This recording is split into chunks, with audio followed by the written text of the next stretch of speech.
দেখবেন যাদের বয়স অনেকের 25-30, চুল পাকার কথা 60 বছর বয়সে, কিন্তু অনেকের 25-30-এ টেনশনের কারণে চুল পেকে যায়। কেন পাকবে, কেন চুল সাদা হয়ে যাবে? বিশ্ববিখ্যাত কিতাব শামে কারবালার মধ্যে লেখে, আল্লাহর হাবিবের নাতি ইমাম হুসাইনের সন্তান আলী আসগর যখন কারবালার ময়দানে যুদ্ধের পোশাক পরে এবার কারবালার ময়দানে ইয়াজিদ বাহিনীর সামনে গেল, আলী আকবরের কণ্ঠ পর্যন্ত একদম শুকিয়ে গিয়েছে, জিব্বা দাঁতের মাড়ির সাথে আঠার মতো লেগে যায়। যুদ্ধ করতে করতে কিছুক্ষণ পর চোখ যখন ঝাপসা হয়ে যায়, তাড়াতাড়ি করে সে গোড়া নিয়ে বাবার সামনে এসে বলল, বাবা, এক ফোঁটা পানি যদি হয় ইয়াজিদ বাহিনীর 22,000 ইয়াজিদ বাহিনীকে করে ফেলবো।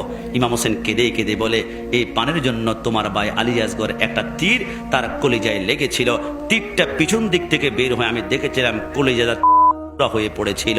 আজকে পানি নাই, যাও তুমি, যদি পানি পান করতে চাও একটু পরে মদিনাওয়ালা হাউজে কাউসারের পানি পান করাবে। জুড়ে বলে সুবহানাল্লাহ। তিনি দৌড়িয়ে গেলেন যুদ্ধের ময়দানে। যখন পানের তৃষ্ণায় চোখ দুটা ঝাপসা ঝাপসা অন্ধকার হয়ে যায়, ইয়াজিদ বাহিনী পিছন দিক থেকে এত জোরে আঘাত করেছিল, তার জমিনে পড়ে যাওয়ার পরে ইয়াজিদ বাহিনী ক্ষান্ত হয় নাই। ইমাম হোসেনের সন্তান এতভাবে করতে লাগলো, করতে করতে করতে কিতাবের মধ্যে লেখে 38টা টাকে করে ফেলেছিল। পা গুলা, হাতগুলা, চোখগুলা, রানগুলা, বাহুগুলা। ইমাম হুসাইন তাবু থেকে তাকায় দেখছিল তার সন্তানকে করে ফেলছে। ইমাম হোসেন দৌড়িয়ে গেলেন। তিনার বয়স তখন কেউ বলে 54, কেউ বলে 56 বছর বয়স ছিল। ইমাম হোসেনের তখনও পর্যন্ত একটা চুলও পাকে নাই, একটা দাড়ি পাকে নাই, কিন্তু সন্তানের বড়ির কাছে গিয়ে হাত কোথায়, পা কোথায়, চোখ কোথায়, কোনো মতে যখন মিলাতে পারছে না, এত সুখ, এত সুখ, এত সুখ। ওই থেকে তাঁবুতে আসতে মাত্র 21 হাত দূরত্ব।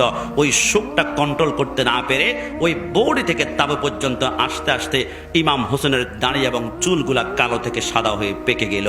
আমার আল্লাহ বলে, আজ থেকে হোসেনের সুন্নাত তোমাদের ভিতরে দিয়ে দিলাম। আমার হোসাইন যদিও তার সন্তানের শোকের কারণে, দুশ্চিন্তার কারণে তার দাড়ি এবং চুল কালো থেকে সাদা হয়ে পেকে গিয়েছে, তামাম দুনিয়াতে যারাই তোমরা ডিপ্রেশন করবা, চিন্তা করবা, দুশ্চিন্তা করবা, টেনশন করবা, তোমাদের আমি ইমাম হোসেনের সুন্নাত দাড়ি এবং চুল পাকিয়ে দিবে। একটু জবান খুলে বলে সুবহানাল্লাহ।